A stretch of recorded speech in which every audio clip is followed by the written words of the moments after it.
10 นิ้ววันตา ขอกราบไหว้สามายังพระเถระพระสังฆาธิการครูบาอาจารย์จูรูปจูตนด้วยความเคารพยิ่ง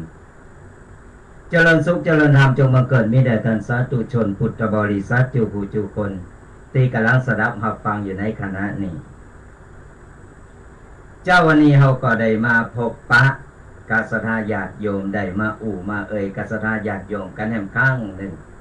วันนี้ก็ตรงกับวันติดนะวันติดตี11วันติดตี4 สู่มาอภัยตัววันติดตี4แต่ว่านี่ก็วันเสาร์ก็ได้ได้จัดไป1 วันนี้เขาก็ได้มาชดเชยกับสถานญาติโยมกันแล้วเนื่องจากว่าตะวานี่ก็ทางสถานีเพิ่นมีกิจกรรมพิเศษวันนี้เขาก็เลยได้มามากับสถานญาติโยมมาตักมาตายกันเหมือนเก่าเหมือนหลังไผที่กำลังเข้ามาพอเข้ามาชมหรือว่ากำลังเข้ามาติดตามมาฟังอยู่ก็จะบอกกันแหมครั้งหนึ่งก็คือว่ารายการวาทธรรมกรรมยองกับตุเจ้ายอง2 รูป 2 ตนตุเจ้ายองป่าสร้างของเฮานี่ก็จะจัดรายการทุกๆวันเสาร์วันติด2 วันตัวกันวันเสาร์วันติดตั้งแต่เวลา 8 โมงจนถึง 10 โมงโดยประมาณก็จะได้มามาเอาปกิณกะต่างๆมามาหรือศรัทธาญาติโยมมาเล่าสู่กันฟังเป็นการตีว่าเราเอามาเตือนสติเพราะอย่างน้อยเนี่ยศรัทธาญาติโยมก็จะได้นำเอาข้อคิดต่างๆในเนื้อธรรมที่เราได้นำมาเอาไปปรับใจกับชีวิตประจำวันบางคนเพิ่นก็ว่าก็บางทีนี่เพิ่นฮ้องว่าเส้นผมบ้างภูเขาคือบ่สามารถที่จะเรื่องไก่โตแต่บ่สามารถที่จะแก้ได้บางครั้งมันก็ผิดพลาดบางครั้งมันก็มองข้ามไปเพราะฉะนั้นแล้วเนี่ยการมาฟังธรรมะก็ตุเจ้าพระเนรหลายรูปหลายตนครูบาอาจารย์หลายรูปหลายตนเปิ้นได้เอาปกิณกะต่างๆมามามาบอกมากล่าวสถานญาติโยมก็เพื่อว่าเป็นการเตือนสติหรือสถานญาติโยมว่าได้นึกขึ้นได้ลืมไปแต่กะเนี่ยส่วนมากมันจะเป็นอย่างอันสถานญาติโยมทั้งหลายเพราะฉะนั้นแล้วเนี่ยฟังธรรมะไปโดยได้ข้อคิดอะไรอย่างเขาก็เก็บก้อนใกล้เอาไว้เก็บเอาไว้เพื่ออะไรอย่างเพื่อที่เขาจะนำมาสอนลูกสอนหลานบอกลูกบอกหลานเพื่อที่จะนำมาปรับใจในชีวิตของเขานี่ก็เป็นการฟังธรรมะแล้วก็ว่าใจฟังบาดได้นะสถานญาติโยมฟังธรรมะโดยเขาก็สามารถที่นำไปใจไปปรับใจและก็ก่อนฟังธรรมะแล้วเฮาบานำไปใจมันก็บ่เกิดประโยชน์อะไรอย่างขึ้นมาได้เฮาฟังธรรมะแล้วเฮานำไปใจโดยบ่ว่าอะไรอย่างก็ตามก่อนเฮาฟังแล้วเฮานำไปปฏิบัติมันเกิดผลประโยชน์เหมือนความคิดของเฮาความคิดของเฮานี่สถานญาติโยมบางทีคิดได้แต่บาดทำคิดได้แต่บาดทำมันก็บ่เกิดประโยชน์มันก็บ่มีผลผลิตยังเกิดขึ้นมาได้เพราะฉะนั้นในเมื่อเฮาคิดได้เฮาก็ต้องทำได้การฟังธรรมะเหมือนกันฟังธรรมะแล้วได้ข้อคิดต่างๆอันใดดีอันใดนี่ก่อนใกล้เอาไว้และเฮาก็นำไปปรับใจมันถึงจะเกิดประโยชน์ก่อนเฮาบ่นำไปปรับใจมันบ่มีประโยชน์บ่เกิดประโยชน์ฟังไปก่อนออกจากวิทยุบึดเรื่องนึงมาก็ลืมแบบมันเป็นอย่างนั้นลืมไปว่าตุเจ้าเพิ่นว่าอะไรอย่าง มันเป็นอย่างนั้นศรัทธาญาติโยมต่างหลายเพราะฉะนั้นเนี่ยเฮาฟังโดยเฮาก็นำไปปรับใจในชีวิตประจำวันนำไปปฏิบัติมันเกิดผลเกิดประโยชน์ขึ้นมา วันนี้เสียงเจ้าแจ้วว่าวันนี้ได้ยินเสียงตุปีแดงตนเดียวตุปีเคไปทางใดกำลังเดินต่างมา กำลังเดินต่างมาก็ยังมาบัดถึงตุปีแดงก็จะจะไปเรื่อยๆก่อนตักตายกันไปวันนี้จะเอาปกิณกะอย่างมาก็มาเล่าสู่สนาญาติโยมกันก็ติดตามหลามโตยกันไปทุกๆวันเสาร์วันติดตั้งแต่เวลา 8 โมงจนถึง 10 โมงโดยประมาณก็จะได้มาพบปะกตุเจ้ายองสองรูปสองตนกันนี่เอาเนื้อทำคำสอนต่างๆนี่มาแบบง่ายๆเข้าใจกันง่ายๆมันก็จะเกิดประโยชน์ขึ้นมาก่อนที่เราจะมาฟังปกิณกะต่างๆที่จะมามากันในวันนี้ก็ขอบอกข่าวบอกบุญกับศรัทธาญาติโยมกันฝากบอกบุญมาไก่ตีช่วงนี้จะเป็นการงานกินสลากบ้านเฮาหรือว่าเป็ดตะพีงานกินสลากบ้านเฮาเป็นก็ประเพณีเก่าๆดั้งเดิมของเฮาบาดีลืมเป็นฮีทอยประจำบ้านเฮาเพราะฉะนั้นแล้วไผที่มีกินสลากเปิ้นโมนเปิ้นงานเปิ้นได้กินได้ทานเปิ้นได้บุญใหญ่กันวันนี้ก็จะฝากบอกบุญศรัทธาญาติโยมกันว่าวันที่10 กันยายนแฮมบะกี่วันตั้งหน้านี่ศรัทธาญาติโยม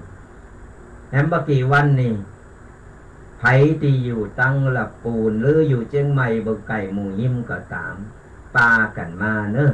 ปากันมาพอสลากย่อมเป็นการสลากย่อมกันตีวัดพระธาตุหริพูนชัยหรือว่าวัดพระธาตุหลับปูนของเฮานี่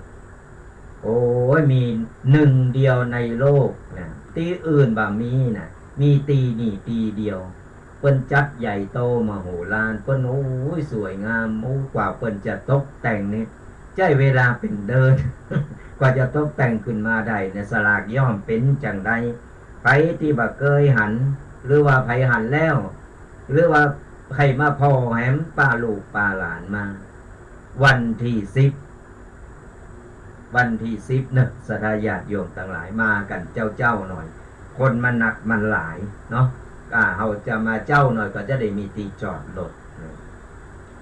เปิ้นโมนเปิ้นงานเปิ้นกินเปิ้นสลากกันเปิ้นตาลสลากกัน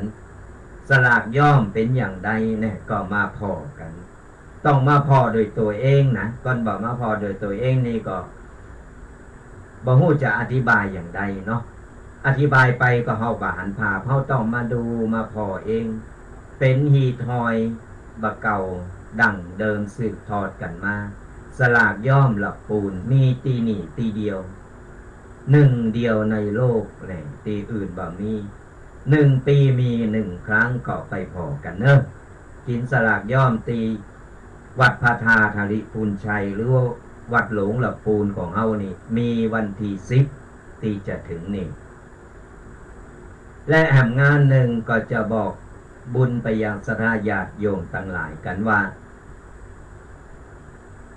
วัดพระพุทธบาทตากผ้าจังหวัดลำพูนเลยวัดหลวงมาให้หน่อยอำเภอป่าซางก็จะมีการกินสลากกินก้านสลากกันเหมือนกันอันนี้ก็เป็นงานใหญ่เหมือนกันเนอะศรัทธาญาติโยมไผที่ใครมากินสลากมาตานก๋วยสลากหรือใครมาแอวมาให้มาหอมมาเอาบุญใหญ่กันก็น้อมเจริญพรกันได้ที่วัดพระพุทธบาทตากผ้าจังหวัดลำพูนจะมีในวันที่22 กันยายน22 กันยายนที่จะถึงนี่วัดพระพุทธบาทตากผ้าจังหวัดลำพูนมีการต้านก๋วยสลากกันเนอะใครจะมาตานหาคนตายจะมาตานอะไรยังก็ตามแป้งต้นแป้งก๋วยสลากกันมาเนาะเอามาให้มาหอมมากินมาตานกันอันนี้ก็เป็นประเพณีที่เฮารักษากันเอาไว้เป็นประเพณีที่เฮาควรรักษาและอนุรักษ์เอาไว้เพราะเจนลูกเจนหลานเนาะเจนลูกเจนหลานเปิ้นก็จะได้มา สืบสอสืบโดยหอยโดยหอยบักเก่ากันนี่ก็จะไปลืมกันเนอะย่ำกันอย่างกำเนอว่าที่วัดพระธาตุธาริพูนชัยสลากย่อมมีวันที่10นะ10 กันยายนนี่แล้ววัดพระพุทธบาทตากผ้าจังหวัดลำพูนจะมีการต้านก๋วยสลากในวันที่22 กันยายนที่จะถึงนี่ก็ตรงกับวันพัดนะก็ไปตีบ้านไก่บ้านนี้ไปตีไข่มาแอวมาอู่มาเอ้ยมาหรือว่าไม่เอาบุญใหญ่กันก็ขอเชิญได้เนอะน้อมเชิญเจริญปอนกันมากินมาตานกัน ปีหนึ่งก็มีเฮเตอร์หนึ่งใครจะต้านนะผีตายจะต้านไปหน้าก็จะต้านอย่างใดก็หาลูกหาหลานหาญาติหาพี่หาน้องก็เขียนหรือเกมกุยสลากกันมาเนี่ยก็มากันโมนก็โมนบุญก็ได้ใส่ก็เต็มโฮงตาลปุยก็มีนะ นี่บัตกบุญกันเนอะสราญาติโยมทั้งหลาย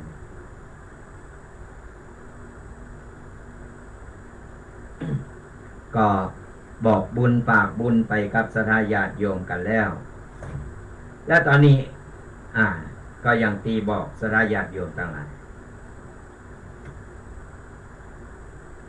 สำหรับตูปีเคเดียวต้องรอกันสักกั้มหนึ่งเนอะกำลังเดินทางมาว่าเป็นอย่างใดนี่วันนี้ดักแซดดักสอยโทรมาบอกว่ากำลังเดินทางมาแล้วเนอะเข้ารายการก่อนก็เข้ารายการตามปกติอยู่บ้านไหนไก่หมู่ไก่บ้านหิมก็ไปกินไปตานกันได้เนอะบางวัดตามบ้านตามจ้องเพิ่นก็มีสลากย่อมกันมีมีไอ้ตานก๋วยสลากกันก็สามารถไปเอาบุญเอากุศลกันได้บุญต่างๆบาดีละบาดีเลิงสหายาติโยมทั้งหลายเมื่อติดแล้วนี่เฮาได้อู่กันเลิงเกี่ยวกับของคนห้องว่าเลิงของเป็ดตะพีหรือว่าตานก๋วยสลากก็ได้อู่เป็นครูท่องกัตตุปีเคกันไปแล้วสหายาติโยมก็คงจะเข้าใจคงจะหู้แล้วว่าความเป็นมาเป็นไปของการต้านก๋วยสลากเป็นอย่างใดเนี่ยก็ได้หู้ได้อู่ได้ได้บอกกล่าวสหายาติโยมกันไปแล้วแล้ววันนี้เราก็ได้เอาเรื่องปกิณกะเกี่ยวกับเรื่องบุญเรื่องกินเรื่องตานต่างๆนี่แหละก็จะเอามาอู่มาสหายาติโยมกันสำหรับสหายาติโยมตีจะโทรมาอู่มามาตักมาตายหรือมาถามอะไรอย่างกันก็ท้ายรายการเนี่ยเราจะเปิดในท้ายรายการจดเบอร์โทรกันเอาไว้ก่อนก็ได้จดเบอร์โทรกันเอาไว้เนอะเกมสมุดปากกากันเอาไว้เกมสมุดปากกาแล้วก็จดกันไว้เนอะเบอร์โทรศัพท์จ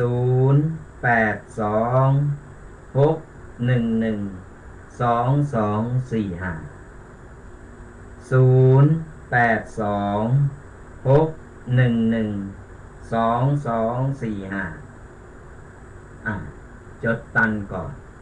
นจดบัตรตันก็จะบอกไปเรื่อยๆเดี๋ยวท้ายรายการก่อนบอกว่าเปิดสายหน้าไมค์แล้วเนอะก็ได้จะได้เอามาโทรกันเข้ามาอู่มากันมาตักมาตายกันเนาะก็จดกันเอาไว้ก่อนตอนนี้จะไปฟังโทรมาเตอร์เนอร์เดทุกปีก็จะได้เอาปกิณกะเลิงกินเลิงตาเลิงอะไรอย่างต่างๆเนี่ยมาอู่มาสหายาติโยมกัน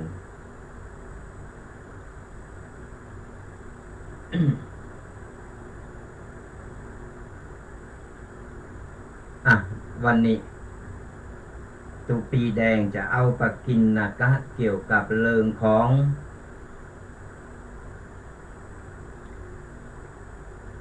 การอยู่โซนโล่งการอยู่โซนโล่งคนเฮาเนี่ยสหายาติโยมทั้งหลายมันจึงหนีบ่พ้นอะไรอย่าง ก็คือในมืออยู่กันหมู่มากแล้ว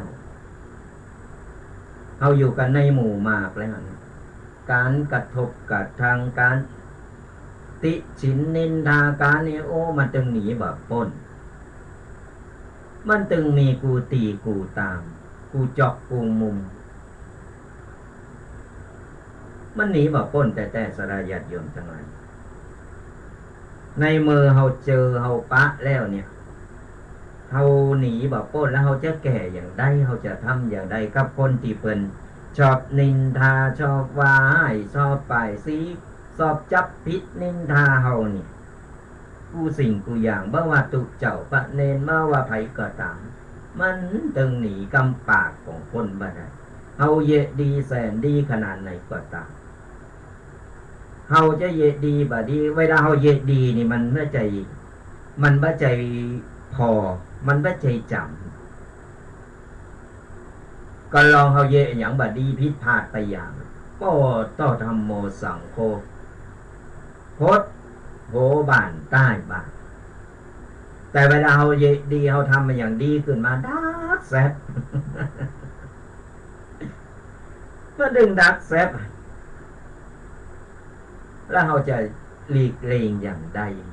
เฮาจะแก้ปัญหาอย่างใดเนี่ยวันนี้ก็เลยจะเอาข้อคิดถึงจะแก้ได้นักบ้านนักบ้านน้อยอย่างน้อยเฮาก็ได้ข้อคิดได้ต่างลบหลีกได้ต่างตีว่าหู้ตั้งหนีตีไรเนี่ยเฮาก็จะได้เอามาเป็นปกิณกะเป็นข้อคิดฝากหนึ่งกับสลาญาติโยมกันไผก็ตามสลาญาติโยมทั้งหลายเมื่อเจอคนที่เป็นเกลียดเฮาหรือว่าเป็นจังเฮาเนี่ยมันถึงเอาเฮาไปนินทาเอาเฮาไปเราไปไปว่าต่างๆนาธรรมดาในมือมันเข้าหูมาปุ๊บเฮาก็บ่สบายใจบอกฟังเนอะมันก็ตึงเข้าหูมาปุ๊บมันก็บ่สบายใจเย็นเฮาบ่โมนอกบ่โมนใจบางคนควบคุมอารมณ์บ่อยู่ควบคุมสติอารมณ์บ่อยู่โมโหให้ก็ก็เอาละที่นี่ก็เป็นปืนเป็นไฟเป็นพิษเป็นเถงเป็นด่าเป็นข่าเป็นฟันกันไปเพราะควบคุมอารมณ์บ่อยู่ได้ยินปันวาหน่อยปุ๊บไปว่าอย่างอันอย่างอีกปอต้องเป็นปืนเป็นไฟไปอันนี้เป็นห้องว่าควบคุมสติอารมณ์บ่ได้โดยความโมโหใจความโกรธมาครอบงำสุดท้ายเป็นเลิงเป็นเล่าข่าวถึงวันที่ออกมาก็เพราะอย่างนี้เพราะว่าขาดสติสลาญาติโยมทั้งหลายควบคุมอารมณ์โตเก่าบ่ได้มันก็เลยต้องเป็นเลิงเป็นเล่านี่กันไปแล้วเราจะมาแก้อย่างใดนะแก้อย่างใดที่เราบ่ต้องมาเป็นตุกเป็นห้อนกับการกระทำของคนหมู่นี้กับกำอู่กำจาก็ลมปากเนาของคนหมู่นี้ไปเราจะเหยียดอย่างใดอันดับแรกสลาญาติโยมทั้งหลายเราจะไปเอาใจไปวางกติปากคนอื่นใจของเฮาโตของเฮามันใครว่าไปมันอาจจะกระทบกระทั่งมันอาจจะมีสะเก็ดอะไรอย่างมาสะกิดใจเฮาเยอะเฮาจิตใจบ่วุ่นวายไปมันก็เฮาอย่างที่บอกควบคุมสติอารมณ์ไปอย่าเอาใจของเฮาไปวางติดปากคนอื่นปากมันใครว่าไปว่าแต่บ่ฮู้ล่ะแปลงใส่เอากาอย่างกาต่างๆนะก็ปล่อยมันไปต้องไปต่อแย้มต้องไปเถียงต้องไปด่าไปว่าเอาว่าต้องเอาใจไปใส่กำอู่กำปากเนาปากเหม็นก็เขาหมดนั้น ก่อนเฮาฮู้โตของเฮาแล้วว่าเฮาทำดีในโตของเฮาแล้วเฮาฮู้โตเฮาดีเนี่ยเฮาทำอะไรอย่างอยู่มีไผมาฮู้ดีก็โตเฮาหรอกมันใครฮู้ดีมันจะเอาเฮาไปว่าเสยหายก็เรื่องของมันบ่ใจเรื่องจริงหรือจะเป็นเรื่องจริงอย่างก็ตามเอาบ่ต้องไปต่อเล่าต่อเถียงหรือบ่ต้องไปโตแย้งกับมันปล่อยมันไปบ่เมื่อนมานานมันก็ยุดของมันเองลองเฮาไปต่อแย้งทั้งที่เฮาเนี่ยทำดีมาตลอดแต่มันมาโยยุเหือเกิดอารมณ์พอเกิดอารมณ์ขึ้นมาปุ๊บโมโหตะบะแตกไปพิษไปเถงควบคุมอารมณ์มาอยู่คนอื่นที่เป็นพอที่เป็นมองเขามันจะเป็นภาพหลบไปทันทีก็จะบอกละแต่กันเนี่ยเราเป็นวาบ้าใดเนี่ยเป็นนอกเนี่ยมันเลยกลายเป็นภาพหลบไปเพราะฉะนั้นเนี่ยเขาว่าต้องไปต่อแย่ไปโตแทงไปอะไรอย่างกันมันก่อนเฮาไปต่อแย่ไปปุ๊บความโมโหความปกพองในโตของเฮาเนี่ยมันจะแสดงออกมาตอนที่เฮาโกรธที่เฮาโมโหสังเกตพอเถอะสังเกตพอว่าเวลาคนโมโหมันมีอย่างมันอู่มาหมดความลับความอย่างมั่วเพื่อที่จะเอาชนะมันอู่มาหมดมันจะเถียงโอ้ยสุดท้ายเผยธาตุแท้ของโตเก่าออกมานี่เพิ่นถึงบอกว่ามันจะเผยความปกพองในโตของเฮาออกมาคือเพิ่นฮู้จากที่เพิ่นบอกฮู้จากคนดีเลยกลายเป็นพระพจน์ปฏิบัติดีขึ้นมาเพราะฉะนั้นสำคัญที่สุดคือเฮานี่ควบคุมสติอารมณ์ของเฮาเขาจะจังเฮาเขาจะว่าให้เฮาหรือไปจับโจรคนนั้นคนนี้มาจังเฮาโอ้อีนั่นบัดดีเนอะบานั่นบัดดีเนอะต้องไปคบต้องไปอู่ต้องไปว่าไปต้องไปนี่ก็มันเนอะมันจาดบัดดีแหละ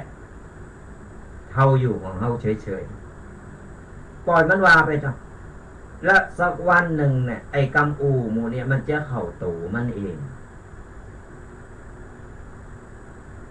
มันจะเข้าโตมันเองเข้าโตเองอย่าได้ล่ะปล่อยมันอู่ไป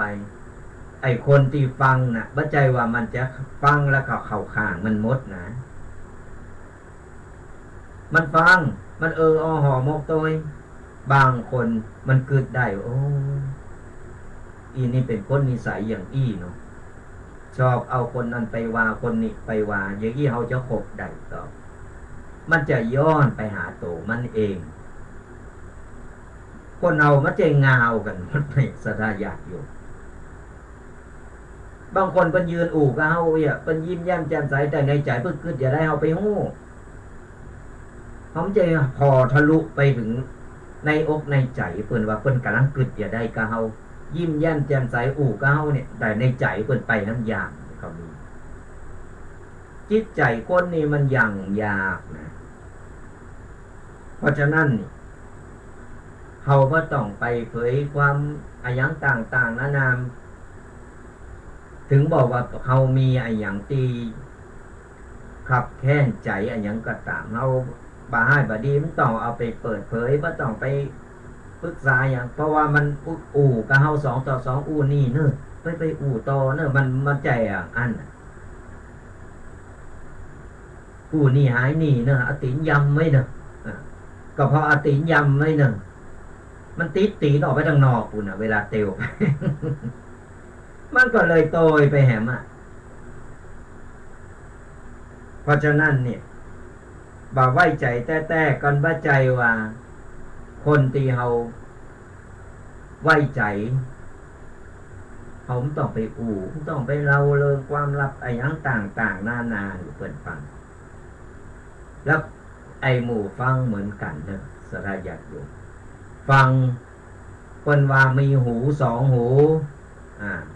มีตา2ตา ในโตของเฮาเนี่ยธรรมชาติเพิ่นหือมาดู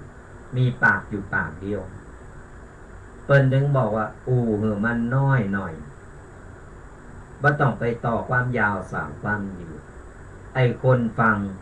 ก็ฟังถึงสองหูนี่อย่าไปฟังความข้างเดียวมันจะนักมันจะเองข้างมันฟังถึงสองหูฟังถึงสองปากพอหือหู้พอหือหันหือเอาหู้เอาหันกัดตาแก่นเดียวพอแก่นเดียวพอทั้งสองแก่นนั่นแหละพอเลยว่าอ๋อมันแต้หือมันหันกัดตาบ่ใจเปิ้นเราฟังปุ๊บอ่ะเปิ้นมาเราแต้กะอย่างอันอย่างอีเป็นปืนเป็นไฟ หันแต้น่ะสลาญาติโยมไปพอถึงวันเนี่ยพอเฮาก็จะไปสังเกตพอแต่ว่ามันหันมันเยะหือหันนี่เถอะมันเยะหือเฮาหันเฮาก็พอก็เลยสังเกตแล้วก็ปงเนี่ยว่าเฮ้ยนี่แหละมนุษย์ต่อหน้ากับเฮามันก็แหมอย่างหนึ่งรับหลังเฮาก็ไปแหมอย่างหนึ่งโซนมากมันจะเป็นอย่างนั้นเพราะฉะนั้นไผมาเราไอ้ยังหือเฮาฟังไผบอกไปไอ้ยังก็ตามคือเฮาเจอพองบ่เจอพองแบ่งกึ่งไว้ก่อนจังน้ำหนักไว้กึ่ง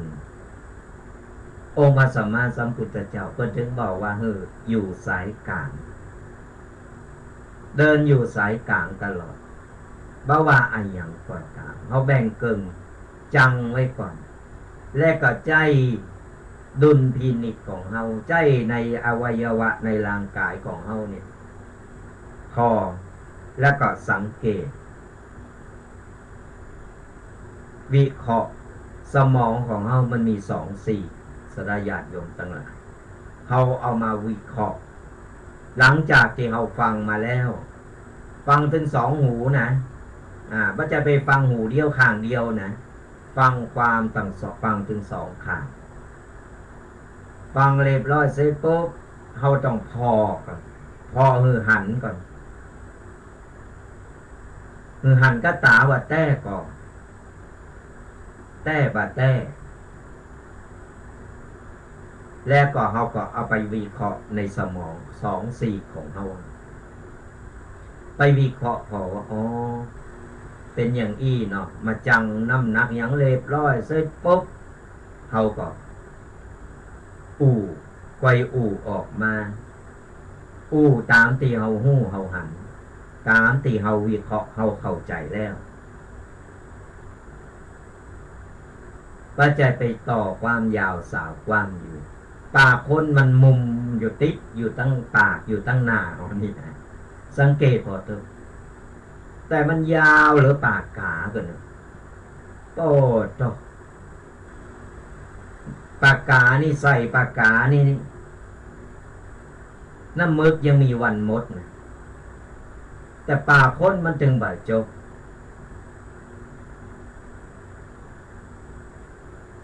มันหนีแบบป้นสลาญาติโยมทั้งหลายกำกำนินทาวาให้คนมันหนีแบบป้นมันมีมาตั้งแต่สมัยพุทธกาลแล้วมันมีมาเหมือนแล้วมันก็เลยต่อสืบทอดกันมาเป็นมรดกตกทอดว่าอันใดเนี่ยต่างที่ดีถึงบอกว่าเฮาเนี่ยคอยควบคุมสติคอยมีสติอยู่เสมอ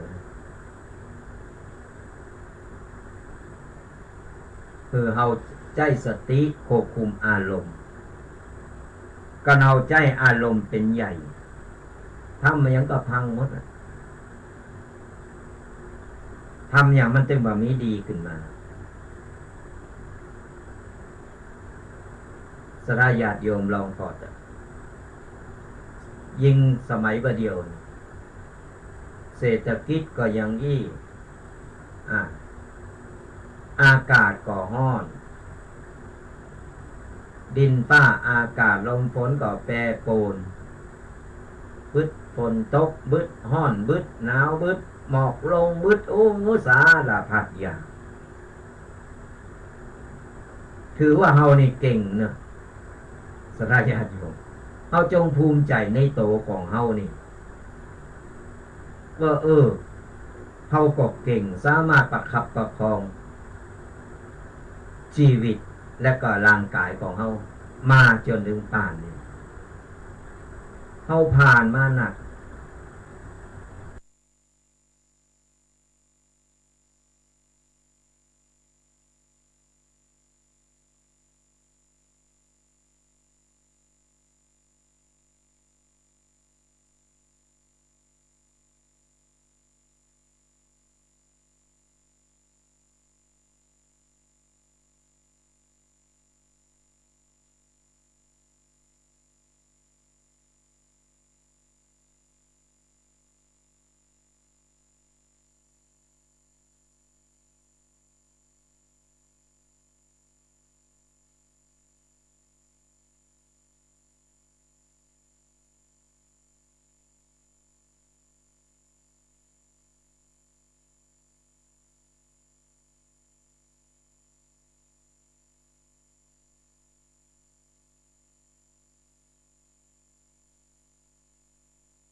ผ่านร้อนผ่านหนาวผ่านเย็นผ่าน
ต้องขอสู่มาอภัยสราญาติโยมกันพอดีไฟมันตกเดี๋ยวเรามาต่อกันเนาะมาต่อกัน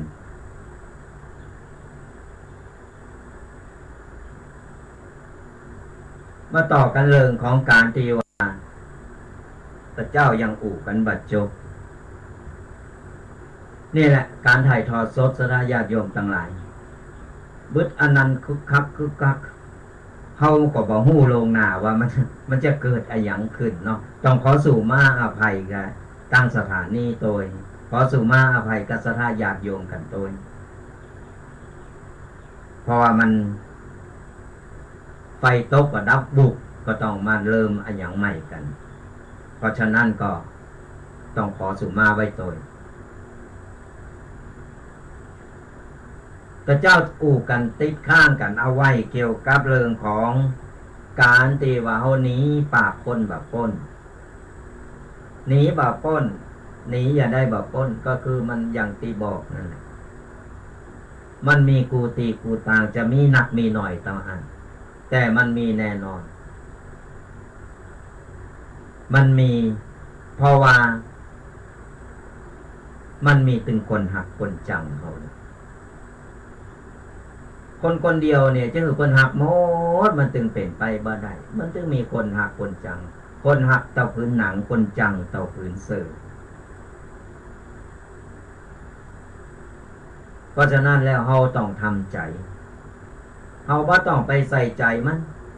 ปล่อยมันไขว่ามันคักว่าก็ปล่อยมันว่าปล่อยมันนี่ไปแต่มันก็ว่ากล้ามาอู่ซึ่งหน้ากันเฮาก่อนมันอู่ซึ่งหน้าเฮาก็จะถามมันเฮาก็ถามว่าอะหยังเป็นอย่างใดแต่มันบ่อย่างนั้นมันอู่บ่ซึ่งหน้ามันไปอู่หลับหลังเฮาแล้วเฮาฮู้ทีหลังมันก็ทำใจลำบากเหมือนกันนะแต่เฮาก็ต้อง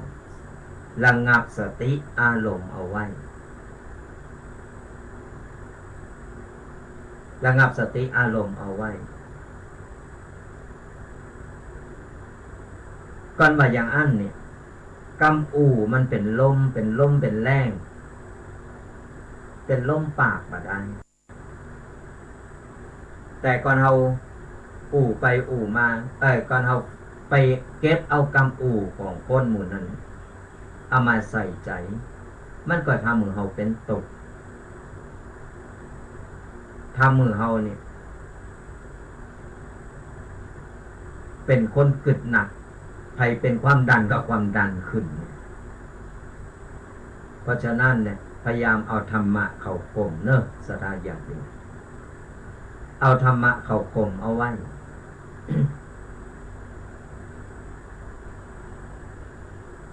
เพราะว่าธรรมะต่างอันที่จะทำให้เฮามีสติเป็นคนที่ว่าอารมณ์เย็นลงบ่ต้องไปอารมณ์ร้อนอารมณ์เย็นลงแล้วก็เฮามีสติสัมปชัญญะทุกมือเรื่องราวต่างๆจากห้ายมันก็จะกลายเป็นดีไอ้คนที่มันว่ามันนี่เฮานี่เฮาคิดเดี๋ยวว่ามันหนีพ้นสวรรค์บาปกรรมมันก็ถึงโตยมันเองมันคักว่ามันแบบไปเสาะว่าหากินมันจะแบบไปเยการเยงานก็ปล่อยมันกันปล่อยมันหรอมันอิ่มทิพย์ก็จ้างมันอย่างเฮามีหน้าที่อย่างเฮาไปทำของเฮาเห็นมันต้องไปรอฟังมันต้องเอาหูไปแกว่งไปสอดส่องหรือว่าเอาตาไปสอดส่องเอาหูไปคอยแนบคอยฟังอยู่มันต้องไปหูทนลมไปเห็นปล่อยมันเต้นแรงเต้นกาปล่อยมันเป็นตกเป็นห้อนอยู่คนเดียวปล่อยไฟนรกเผาผลาญโตมันเองมันเป็นวจีป่าเป็นกรรมป่าไผตีเยกตีทำอยู่ก็คือเลิกถึงลายแก่โตแล้วเฮาแก่ขึ้นตึงวันรับตื่นขึ้นมาปุ๊บแก่ไปอย่างวันหนึ่งแล้วเขาจะเยกอย่างดีเขาจะทำอย่างดีก่อนที่เขาจะหมดเร็วหมดแรงก่อนที่เขาจะตาย เขาบอกฮู้นี่ว่าเขาจะตายเมื่อใดอ่ะมันใจบอกลงหน้าแฮม5 วันแฮม10 วันจะตายแล้วเนอะมันก็บ่ได้บอกเขาลงหน้าเพราะฉะนั้นระหว่างที่เขาอยู่นี่เขามีแหงเขามีกูสิ่งกูอย่างในร่างกายพร้อมแล้วเขาก็ทำไปเถอะเขาใครทำอย่างก็ทำไปทำให้ร่างกายของเขา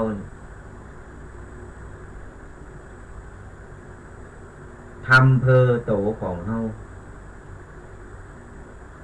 เวลาตายไปเขาแบกเอาบุญปวดต่อสวีวีขึ้นปุณปนจันฟ้าบุตรมันต้องแบกเอาบาปเอากรรมเข้าไปโตยมันไม่ได้ขึ้นฟ้าสักกรรมมันตกมันเอาหกไปเห็นเพราะว่าบาปกรรมมันนักดุบุญนี่มันเบานะยิ่งทำแต่ใดก็ยิ่งเบาจนปล่อยเอาลอยสวีวีแอนขึ้นบนสวรรค์จันฟ้าเผลอไปถึงนิพพานบนบ่ต้องไปพุทธไปเกิดละหูแล้วหูหอดไปเห็นหูกำสุดเนี่ยมันเป็นอย่างเอสนาญาณโยมทั้งหลายในเมื่อเฮาหนีบ่พ้นในกรรมปากกรรมอู่ของคนเมื่อว่าตูเจ้าพระเนรเหมือนกันนะไม่ใช่ว่ามีการสนาญาติโยมตูเจ้าพระเนรก็มันหลายวงการ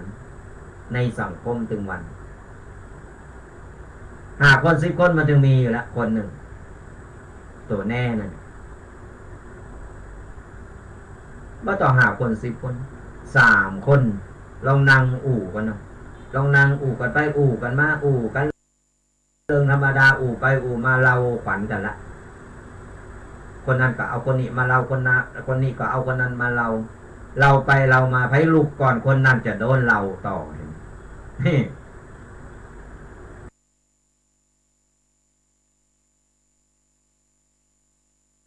แต่พอเราเริ่มกล้าลุกใครเข้าห้องน้ำจะตาย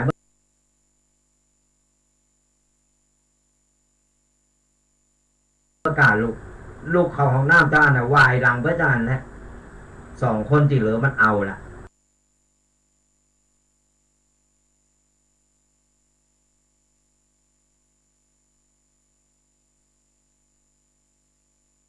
มันนินทานะมันเป็นอย่างนี้ถึงบอกว่าเขาไว้ใจไปบ้าง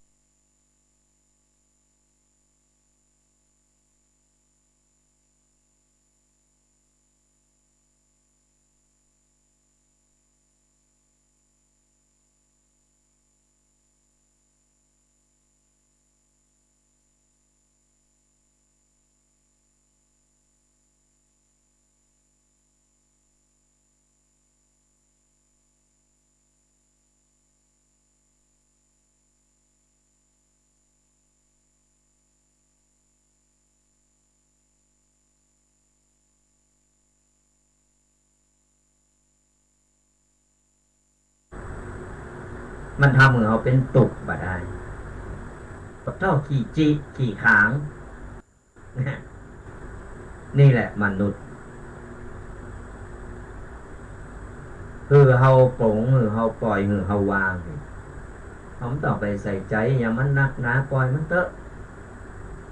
มันว่าบ่แล้วบ่หายว่าบ่สุดบ่เสงรถขยะมากก็ห้องเลยห้องรถขยะน่ะที่มันมาเก็บถุงขยะน่ะนะฝากไปเก็บขยะอันต้องบ้านนั้นนะกำเนิด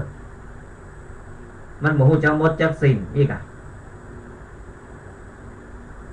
คือเพิ่นเก็บเอาไปขวาง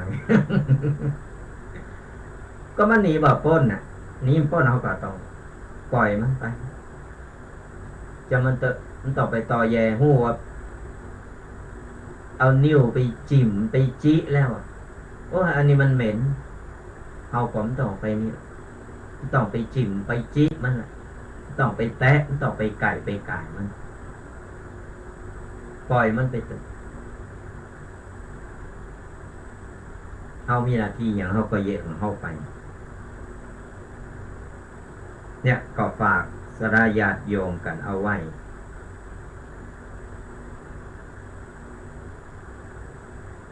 มันหนีกรรมอู่ของคนมันหนีบ่พ้น ในเมื่อนี้บ่ป้นเอาก็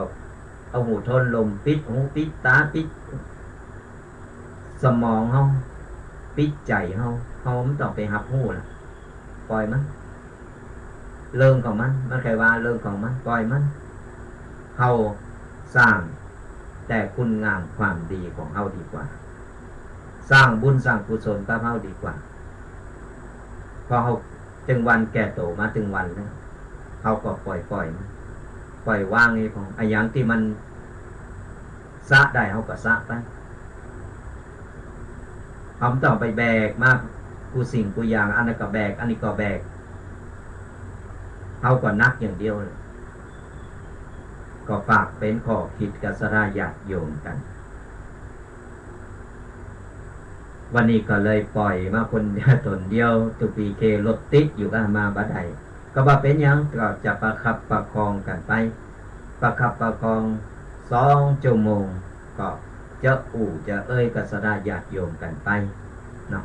ก็มีอายังก็จะเอามาเล่าสู่กันช่วงนี้อากาศดีขึ้นมาหน่อยแดดแผ่แหล่มาละจากหลังจากที่ตะคืนนี่ก็ลึ่งโอ้บางตีมืดฟ้าโมดินบางตีก็มีกับฟ้าห้องอย่างป่าสร้างละปูนฟ้าห้องก็ลึ่งไปที่หน้าโขบอกคือหมู่เน้นมันก็ปิดประตูหน้าต่างไว้เนอะฝนจะตกนะแล้วมันพูกจะไปบินทบาทใดก็โอ้ยก็เก็บกันเรียบร้อยตื่นเจ้ามาจะมาทำวัดธรรมโมสังโฆเดินเต็มฟ้าดาวเต็มฟ้า มันบ้าแน่นอนไอ้ยังก็ตามมันถึงบ้าแน่นอนสลายญาติโยมทั้งหลายเพราะฉะนั้นเขาระวังไว้มันก็ดีนะเขาระวังไว้ไอ้ยังก็ตามเขาระวังดีที่สุดแต่จะไประแวงเกินไประวังได้แต่จะไประแวงก็เราระแวงอันนี้มันระแวงหนักเขามันกลายเป็นบาปหันเนี่ยยังก็ระแวงไปหมดระวังนี่คือเขาหู้โตอยู่เขาเสมอว่าเขาได้ระวังเขาได้เกมพร้อมแล้วนี่ได้เกมพร้อมได้หู้โตแล้วเขาก็คอยระมัดระวังบ่ให้มันเกิดขึ้นเขาหู้ว่ามันจะเกิดเมื่อใดเขาก็บอกหู้แต่ว่าเขาระวังโตเขาหู้โตเขาอยู่เสมอนั่นแหละคือเขาระมัดระวังเอาไว้กับในเมื่อหู้อย่างก็ตามจะไปหวาดระแวงก่อนหวาดระแวงนี่มันทำมือเอาจิตใจยิ่งขุ่นโมและทำมือเอาเป็นตุกเขาก็ว่าต้องแล้วเขาคอยระวังอย่างเดียวอายังจะเกิดมันก็เกิดอายังที่มันจะมามันก็มากูสิ่งกูอย่างเขาต้องเกมหักเกมพร้อมเพิ่นถึงบอกว่าอย่าประมาทในการใช้ชีวิตนี่ก่อนเฮา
กินไปตานกันตีสลากย่อมไปพอสลากย่อมกัน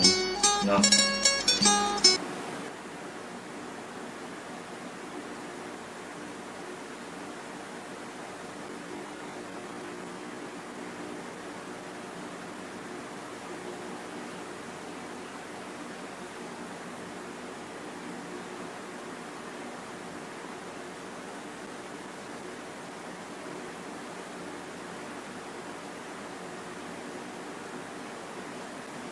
ไปกินไปตานกัน วันที่10 กันยายน ที่วัดพระธาตุธาริพูนชัยจังหวัดลำพูนมันมีสลากย่อมหนึ่งในโลกเนี่ยเพราะที่อื่นบ่มีนะมีตีนี่ตีเดียวเพราะฉะนั้นไปพอกันเนอะไปพอสลากย่อมกันไปกินไปตานไปหอมกันเรียกโอ้มนต์งานสั่นเล่ากันและแห่งงานหนึ่งก็คือที่วัดพระพุทธบาทตากผ้าจังหวัดลำพูนจะมีขึ้นในวันที่22 กันยายน22 กันยายนนี่ก็จะได้ไปกินไปตานในงานกินสลากที่วัดพระพุทธบาทตากผ้าจังหวัดลำพูนไปอยู่ไกลอยู่หิมหรือว่าไปได้ฟังในรายการนี่ก็สามารถเข้าไปพอหรือว่าเข้าไปกินไปตานตัวกันเนาะเป็นงานบุญงานใหญ่ก็ฝากถึง2 งานเนอะศรัทธาญาติโยมถึง2 งานนี่ก็จะปะทุกปีถึง2 รูป 2 ตนนั่นตีงานก่อนไผ่ไปแล้วก็ไผ่ปะก็ตักตายอู่เอ่ยกันได้เนอะอู่เอ่ยกันได้ตักตายกันได้ย่ำแห่งกรรมหนึ่งวันที่10 กันยายนไปกินไปตานกันตี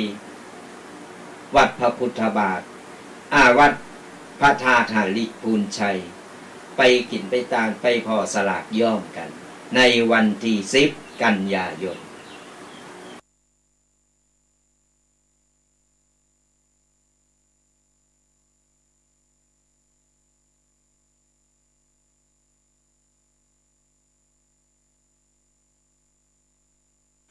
ส่วนวันที่โยมถ้าไปจำว่าได้ก็เดียวสกรรมจะเปิดสายหน้าใหม่เนื้อศรัทธาญาติโยมเนี่ยได้มาถามกันก็ได้ว่าเพื่อจะมีวันใดจำว่าได้ก็เดี๋ยวมาถามกันได้ตอนนี้เราจะเปิดสายหน้าใหม่เนื้อศรัทธาญาติโยมให้ฟังตั้งใดจ้าอยู่ตั้งใดก็โทรกันเข้ามาได้เนอะ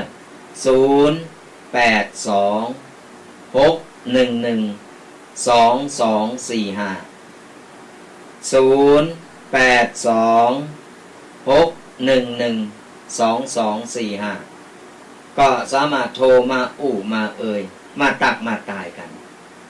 วันนี้ฟังธรรมะและเป็นอย่างไรฟังปกิณกติตุไปแดงเอามาวันนี้ต้องขอออกโตขออภัยสุมาอภัยสนาญาติโยมกันวันนี้เคิงรู้สึกจะติดคัดดับติดอย่าได้ก็ว่าเข้าใจเนาะก็มันเป็นเทคโนโลยีก็ไผที่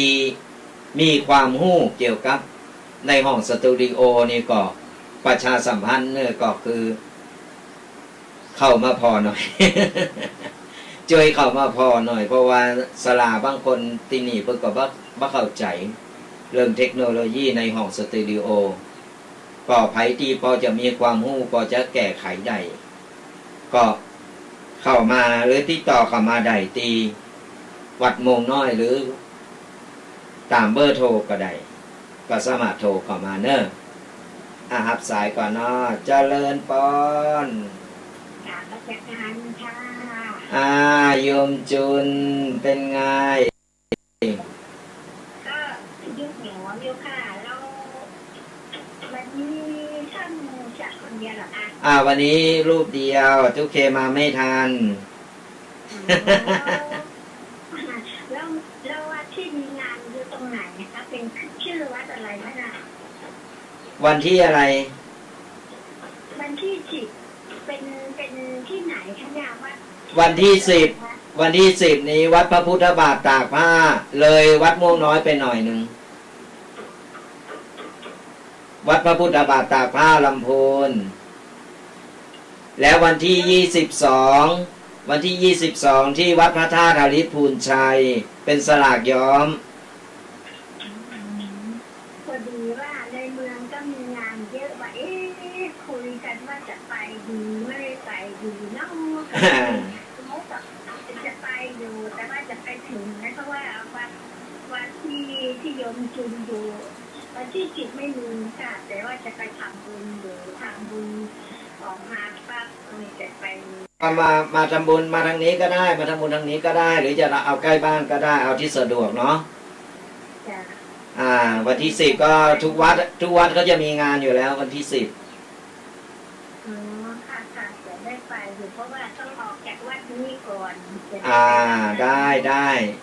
ก็ว่าวัดอะไรท่านคะเขามีวัดอะไรนะที่ได้ยินป้าคนนึงมาบอกว่าวัดอะไรสะดืออะไรวัดอะไรเนาะวัดอะไรเนาะก็ไม่รู้เหมือนกันได้ยินป้าคนนี้ว่าจะไปอยู่จะออกจากวัดทางบ้านแล้วจะไปวัดวันนี้คุยกันว่าหนาว่าบางที่ฉุดจะไปหลายๆวัดถ้ายังไงผ่านไปผ่านมาก็แวะมาแล้วกันเนาะวัดไหนเนาะวัดจะแวะไปแล้วคือวัดไหนนะ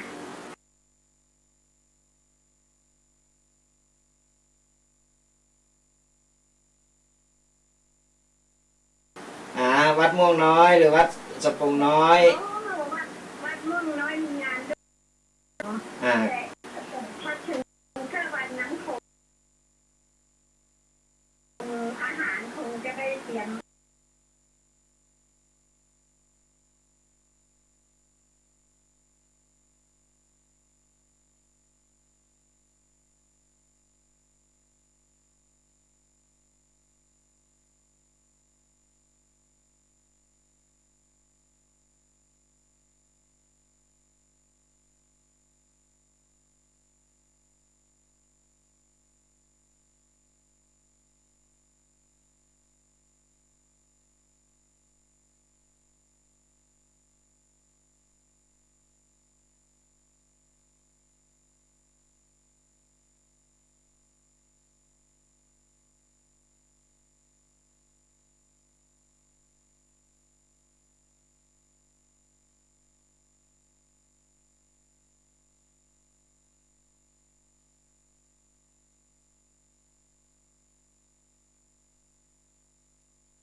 ไอ้พองนี่เขาจะได้เอามามาจะได้มาแกะโทรกันเข้ามาตีเบอร์โทรบอกขันกำ1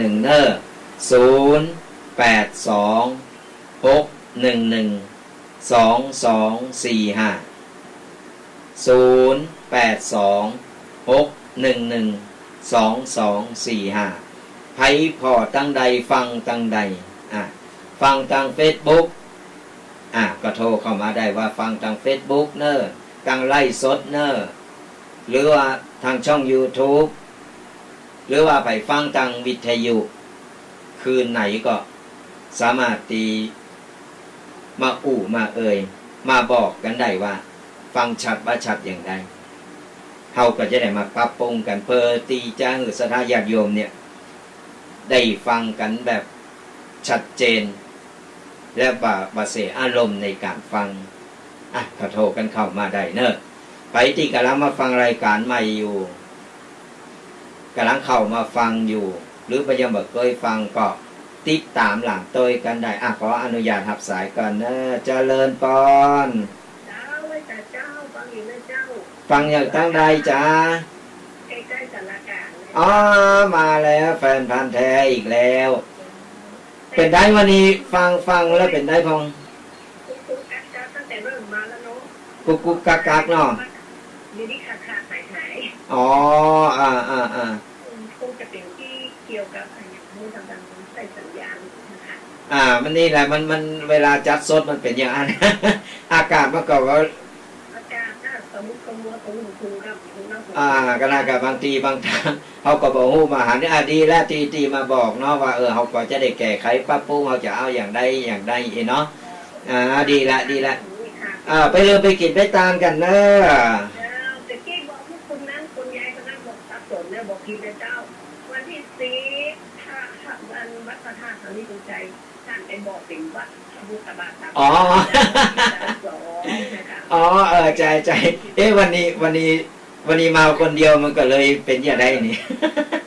เพราะว่าต้องควบคุมเครื่องเสียงตัวเพิ่นไปขายส่งปล่อยไปขายเฮ็ดล่มที่อื่นมึงเนี่ยเวลาเพิ่นมาอยู่เฮานินทาเพิ่นได้ดูสาธุบุญรักษาเล่นโมนกันไปเนาะเป็นกูถอกกันไปโทรกันเข้ามาได้เนอะแต่เจ้าประกาศวิหิตไปก็ต้องขอสุมาอาภัยพออยู่คนเดียวมันเป็นอย่าง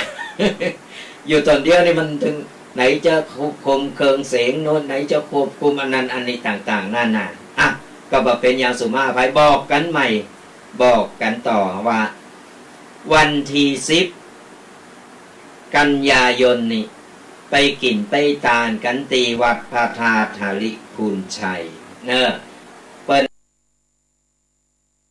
สลากย่อมหนึ่งในโลกหนึ่งเดียวในโลกนี่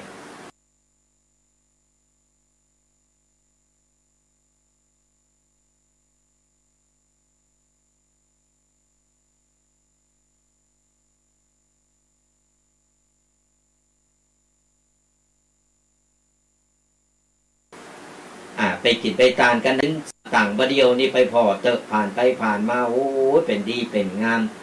ไผวางก็เข้าไปพอได้ในช่วงนี้ก็ได้เพิ่นกำลังตกแต่งกันเป็นดีเป็นงามในวันที่10เนอะที่วัดพระธาตุหริพูนชัยหรือว่าวัดหลงละพูนนี่ก็จะมีสลากย่อมกันส่วนวันวัดพระบาทตากผ้าหรือว่าพระพุทธบาทตากผ้าในวันที่22เนอะ22 กันยายนไปจะไปกินไปตานจะไปเอาต้นสลากโจกไปกาหรือไปจะเอาสลากน้อยไปก็เอาไปกินไปตานไปแจ้งความจำนงกันได้ที่วัดพระบาทตากผ้าเพิ่นจะมีในวันที่22 กันยายนที่จะถึงนี่ตุก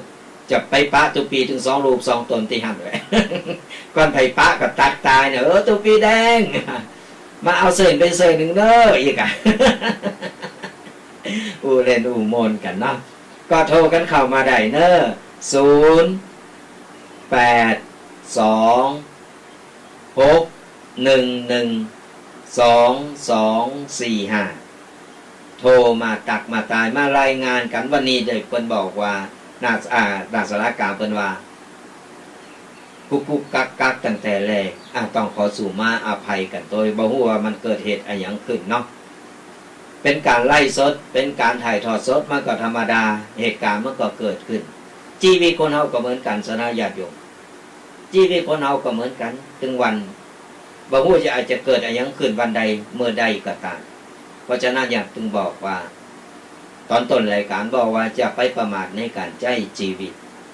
คือเฮาเนี่ยมีความระมัดระวังมีสติอยู่กับโต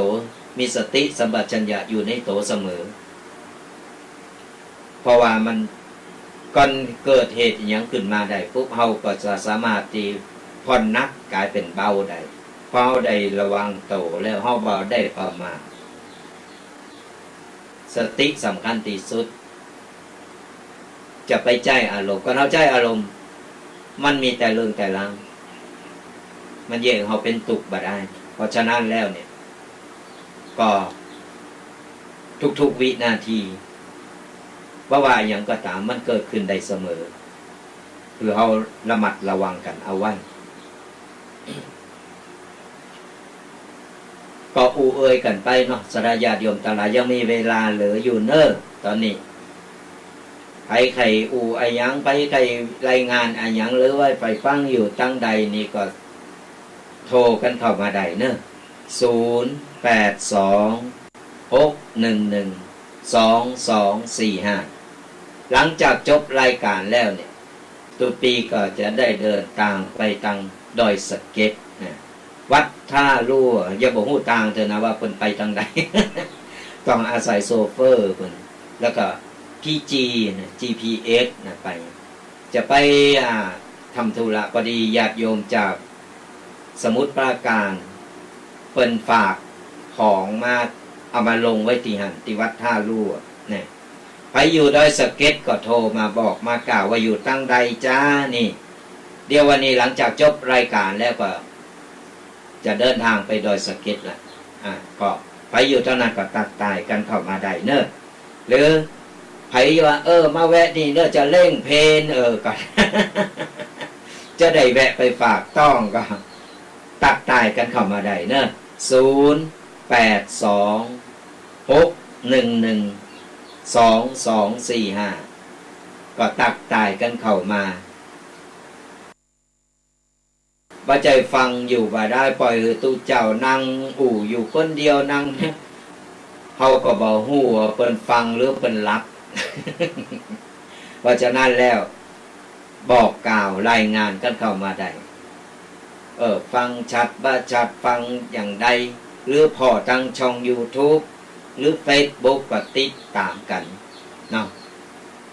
ช่วงนี้เป็นงานบุญหนักสระญาติโยมทั้งหลายเป็นงานบุญหลายตีหลายต่างกูวัดกูวาเพิ่นก็จะมีบุญมีกุศลไผอยู่ไกลอยู่หิมก็ไผอยู่วัดไกลวัดหิมก็สามารถทำบุญที่วัดโตเก่าได้จะได้สนับสนุนจะได้เฟ้อตุเจ้าพันเนนจะได้ไปพอเพิ่นว่าเพิ่นกินอยู่กันอย่างใดในชงเข้าภาษานี่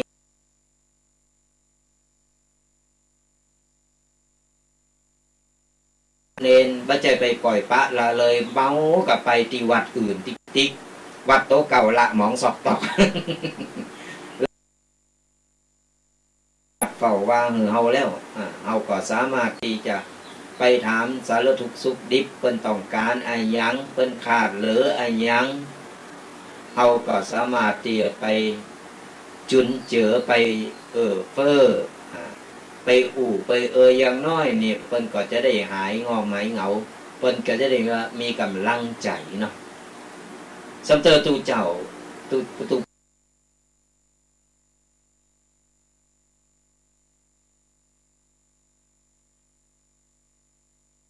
ู่ตูปอนี่เพิ่นอยู่ในวัดเพิ่นทำมัน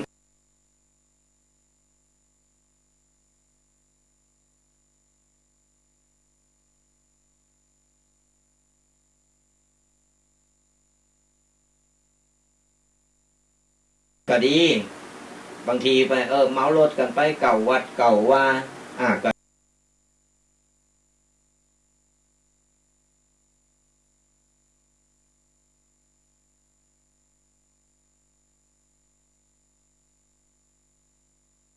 บ้านในจองของเขาก็แวะเวียนไปหา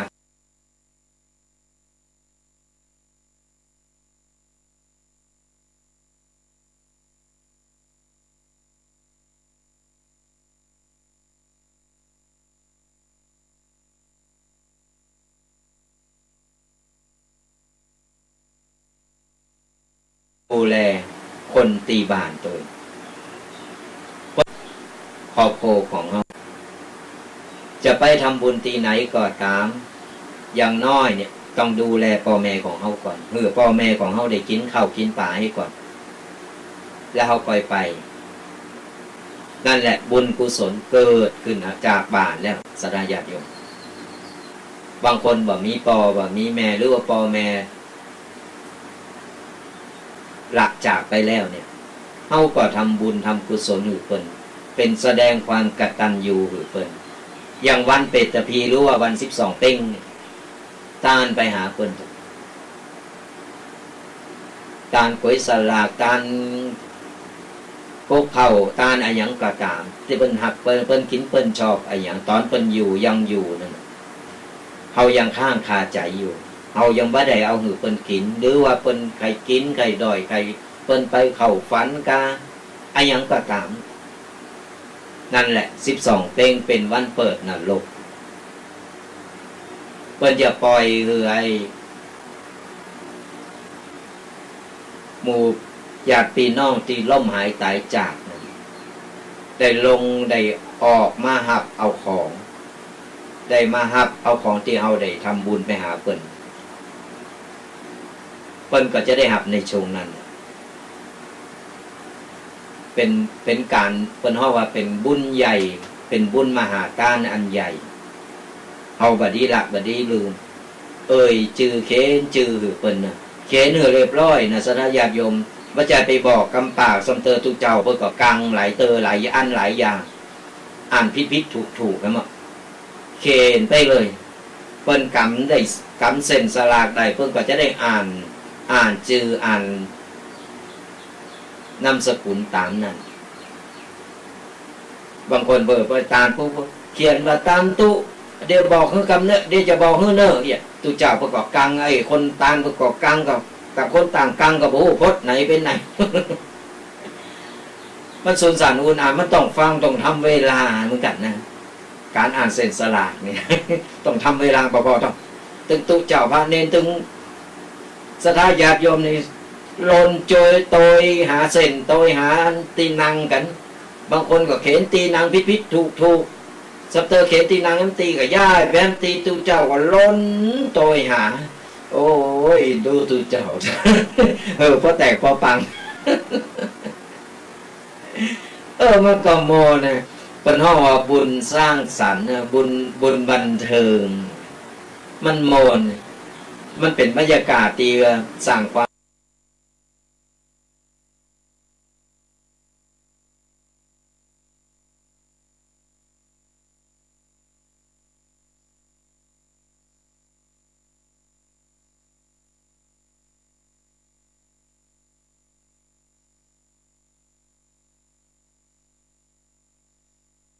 ที่ว่าโมนตลาดบุคคลที่วัดพระธาตุหาริบุญชัยหรือว่าวัดพระธาตุละปูนวัดหลงนี่นะก็เปิ้นบ่อนุรักษ์เอาไว้มันก็จะสูญหายไปเพราะประเดี๋ยวมันมีตีเดียวสลากโหลเปิ้นเฮาว่าสลากย่องโอ้ยต้นนี่สูงบ่เล่นพุ่นก็มาพอกันเนี่ยป้าลูกป้าหลานมาถ่ายรูปมาพอเพราะอย่างน้อยเนี่ยเราจะได้ระลึกถึงบุญที่เราได้สั่งได้ทำมาครั้งหนึ่งเราได้ไปทำบุญที่นี่เราได้ไปกราบพระธาตุเราได้ไปไปได้ไปทำบุญได้ไปพบปะอะไรอย่างต่างๆนั่นน่ะเป็นบุญเป็นกุศลสนาญาติโยมทั้งหลายเพิ่นถึงบอกว่าเวลาเราทำบุญอะไรอย่างก็ตามทำไปเถอะทำแล้วเนี่ยเราระลึกนึกถึงบุญเอาไว้บุญเกิดจากใจในเมื่อเราจุ่มอกจุ่มใจเนาะบุญมันอยู่ในใจเราเราโอ้ไม่หันเนาะเอามันนึกถึงว่าโอ้ข้างหนึ่งเคยไปทำบุญที่ทำบุญที่หันที่นี่เคยไปสร้างหันสร้างนี่ไว้มันปลื้มอกปลื้มใจโอ้ไปตอนนั้นโมนเขาก็ใจเขาก็จืนไปโตยเนี่ยเพิ่นบอกคือเฮามันระลึกนึกถึงบุญตลอดเวลาบุญกุศลมันเกิดจากใจมันเกิดจากใจเฮามันก็ทำให้เฮามีความสุข นั่งอยู่ก็อมยิ้มไปก็ปลื้มอกปลื้มใจเนี่ยบุญทำให้เรามีความสุขได้มันแบบมีโตมีตนเฮาบ่หันเพราะว่ามันเป็นของละเอียดแต่บุญมีแต่มีจริงเพราะฉะนั้นสั่งสมกันเอาไว้หากเอาบุญนั่นแหละขึ้นสวรรค์วิวไปโทรกันเข้ามาได้นะดักแซบเนี่ยวันนี้ยังมีเวลาเหลือไปครึ่งชั่วโมงสนะญาติโยมก็มามาเอ่ยกันได้082611245โทรกันเข้ามามาเอ่ยมาตักมาตายกันโดยสเก็ตไปทางใดวันนี้ดักแซบดักสอยเนาะวันนี้จะบุกถึงตีแล้วเนอะไปอยู่โดยสเก็ตก็ตักตายกันเข้ามาวันนี้จะไปวัดท่าลั่วเนี่ยมันมีทั้งชื่อหนึ่งวัดอะไรก็จำไม่ได้ละท่าลั่วหรือท่าลั่วนี่แล้วก็ไปอยู่ไกลอยู่ที่มันก็ตักตายกันเข้ามาทุกปีแวะมาทางเพชรเนอะเดี๋ยวจะเรื่องเพชร ก็จะไปธุระเตียนโดยสเก็ตสลายญาติโยมทั้งหลายหลังจากจบรายการออกรายการแล้วก็จะไปธุระจะถึงกี่โมงก็ยังบอกหูเตอก็ไปอยู่ที่หันกระตักตายกันเข้ามามาเอ่ยอย่างน้อยเฮาก็ได้เป็นกัลยาณมิตรดีต่อกันเฮาก็ได้หู้จักมักจีกันเอาไว้เพื่อตั้งปุญพาหรือว่าหลายๆตีผ่านมาตั้งหลับปูนป่าสร้างก็แวะกันเข้ามาได้แวะเข้ามาตักมาตาย2 วัดนี่วัดสปุงน้อยกับวัดโมงน้อยอยู่ไกลอยู่หิมกันนี่แหละห่างกันสัก2 กิโลเป็นวัดปีวัดน้องกันมีหยังก็จะถึงกันเพราะฉะนั้นก็แวะกันมาได้กันไปผ่านมาจังเพหรือว่าของนี่มากินสลากที่วัดพระบาทตากผ้าก็แวะกันต่อมาได้เนอะแวะกันก่อนจะมาก็โทรกันเข้ามาก่อนโทรเบอร์นี้ก็ได้เบอร์หน้าไมค์นี่โทรเข้ามาว่าทุกปีจะแวะไปหาเนอะเขาก็จะได้เกมและจะได้ออกไปพร้อมกันไปกินสลากไปเนี่ยด้วยกันเพราะว่าในวันที่22ทุกปีก็จะได้ไปตีวัดพระบาทตากผ้าเหมือนกัน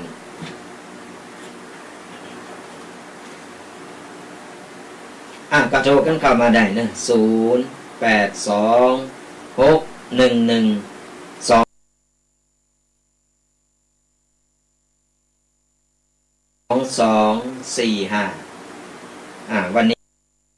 ตอนนี้เป็นอย่างไรเครื่องเสียงดีหรือยังเป็นช่างเนาะเกี่ยวกับเทคโนโลยีในห้องสตูดิโอ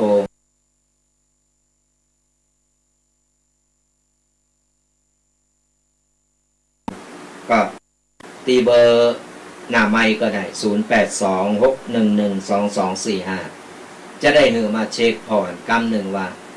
มันมีปัญหาอะไรอย่างเกิดขึ้นเนาะพอดีช่างเดิมคนเก่าคนเดิมนี่เพิ่นไปอยู่เพิ่นไปต่างจังหวัดก็เพิ่นบ่ใช่คนพื้นที่เฮาแต่เพิ่นมาดูแลแต่ตอนนี้เพิ่นอยู่ไกลแล้ว ก็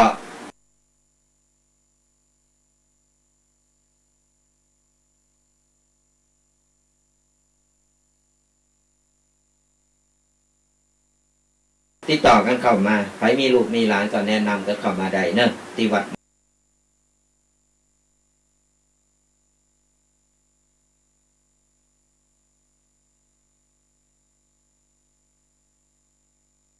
ห้ามปากคน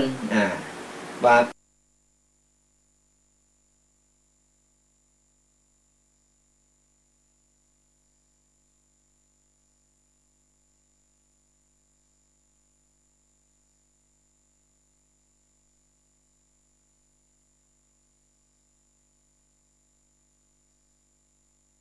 อะไรจะไปพิสูจน์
เดี๋ยวจะ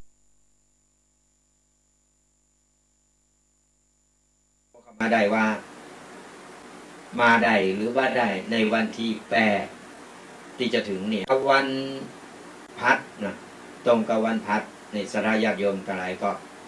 ติดต่อกันเข้ามาหรือว่าสระญาติโยมตั้งใดก็ตามตีไข่มาลงมาปฏิบัติธรรมโดยก็เข้ามาได้เนอะติดต่อมาทางไอ้หมายเลขหน้าไม้ก็ได้ว่าทุกปีอย่าไปโลมตัวเนอในวันนั้นเราจะมาปฏิบัติธรรม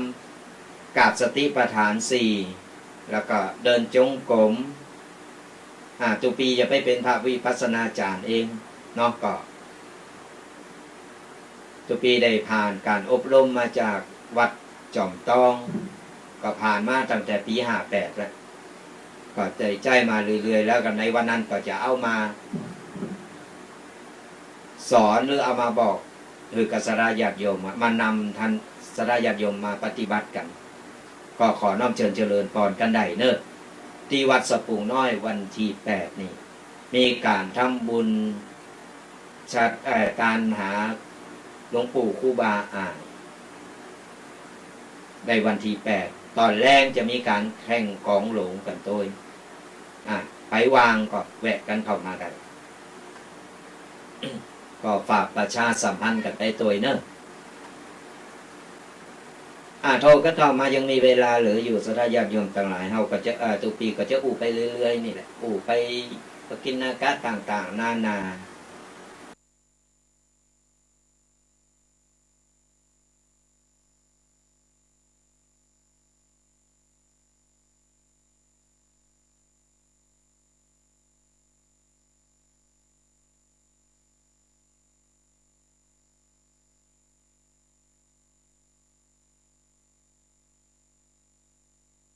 ก็เป็นกูเป็นกีมกันไปโทรกันเข้ามาได้0826082245ก็โทรกันเข้ามาได้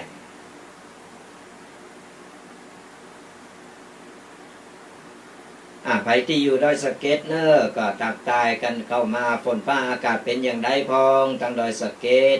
เดี๋ยวทุกปีจะได้เดินทางไปเราจะได้เช็คพอว่าจะได้รู้ว่าอากาศเป็นอย่างไรพองเนาะก็ไปอยู่ไกลอยู่หิมก็ตักตายกันเข้ามาได้ว่าดอยสะเก็ดตอนนี้อากาศดีเนอร์ปลอดโปร่งอย่างได้ก็ตักตายกันเข้ามาได้หลังจากเสร็จธุระแล้วจะขึ้นไปกราบพระธาตุดอยสะเก็ดแล้วก็ถึงจะปิกมาวัดแล้วก็ไปอยู่ไกลอยู่หิมก็ไปตักตายกันได้เดี๋ยวหลังจากจบรายการแล้วก็จะเกมโตออกไปจะเอาตุจ่าพระเนนไปหลายรูปหลายตนอยู่ก็จะไปกราบพระธาตุโดยจะไปทำธุระไปหับของญาติโยมเพิ่นอยู่สมุทรปราการเพิ่นส่งของมาให้เนาะส่งของมาให้เขาก็จะได้ไปรับเอาที่นั่นก็ตักตายหรือก็มามากันได้0826112245ตอนนี้3 งานแล้วเนอะบอกสถาญาติโยมกันไปมี3 งานเดี๋ยวจะไล่เลงแห่งกำหนึ่งแต่เจ้าอาจจะฟังและสับสนเนาะว่าตกลงอย่างที่ไหนวันใดพอดีงานมันหนักมันหลาย ตั้งใจฟังกันเนอะตั้งใจฟังกันเริ่มตั้งแต่วันที่8 กันยายนนี่มาโฮมกินโฮมตาลมาโฮมปฏิบัติธรรมกันที่วัดสะปุงน้อยมีการปฏิบัติธรรม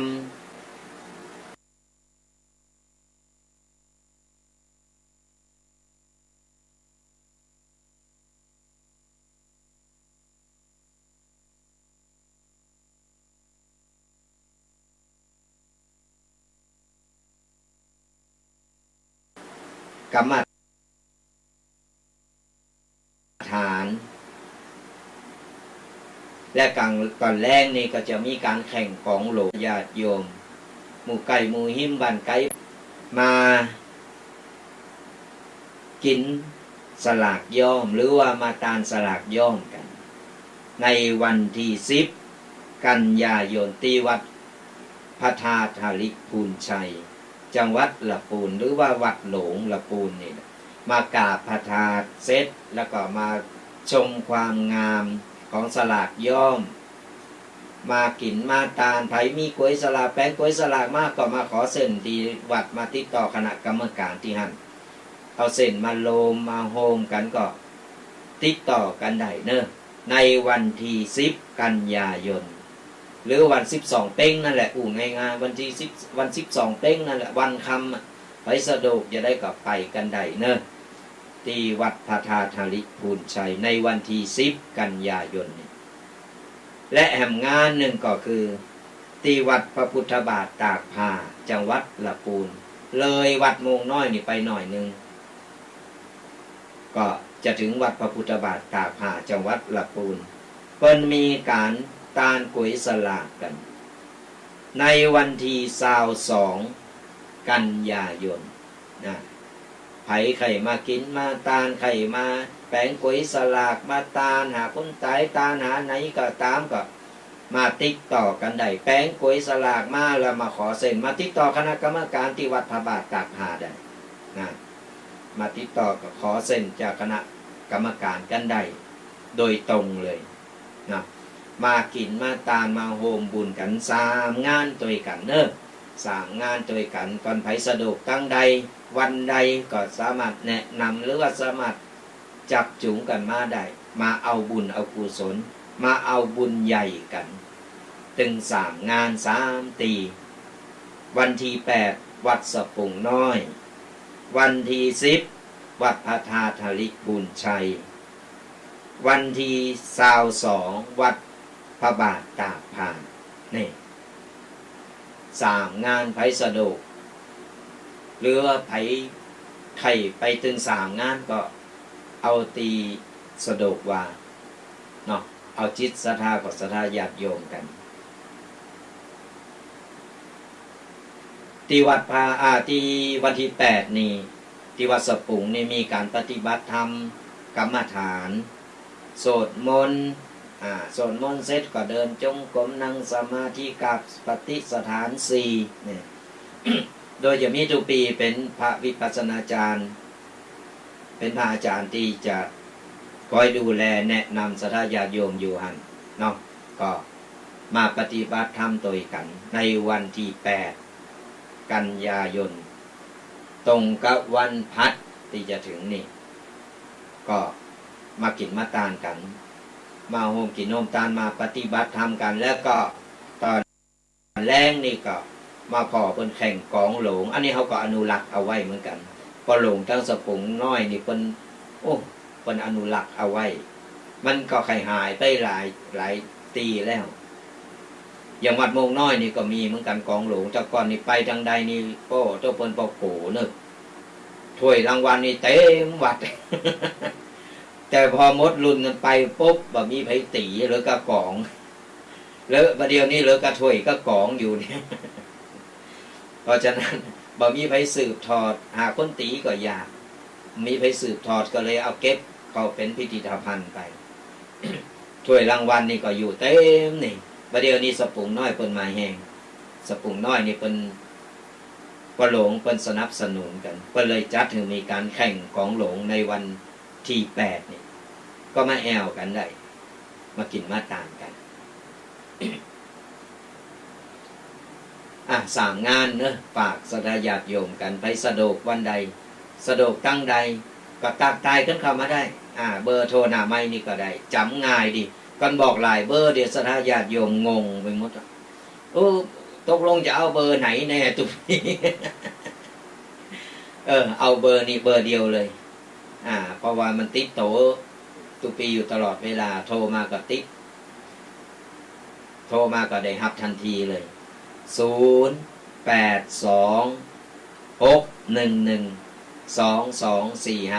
ไปผ่านมาก็แวะเวียนกันมาได้แวะมากินน้ำกินนั้นสบายก็